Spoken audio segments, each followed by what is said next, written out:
Banken zullen soepeler wezen moeten en meer meetinken bij het helpen van bouwbedrijven in problemen. Dat zei Martin Cornel van Bouwend Nederland afdeling Friesland. Vreed gong bouwbedrijf van de Werf uit Sint-Niek failliet. De Rabobank wil het bedrijf net stiepje bij een laatste reddingsplan.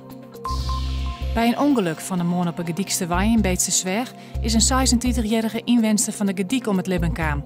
De vrouw is na alle gedachten maar de rug te chillen in de bermrekken, had bijstuurd en is daarna aan de andere kant van de diek een BM flying. De dik had een skoft ausletten west.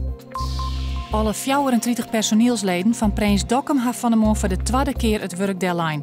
Ze protesteren in de plan van de directie om het vangrailfabriek te sluiten.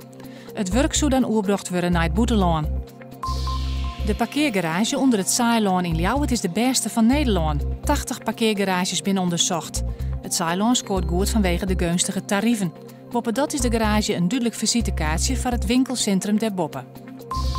Joen en vannacht helder, het wordt 1 of 2 graden. Frost aan de groen. Morgen zinneskien waar. Oedijs om de 11 graden heen. De wind is matig, komt uit het zuiden.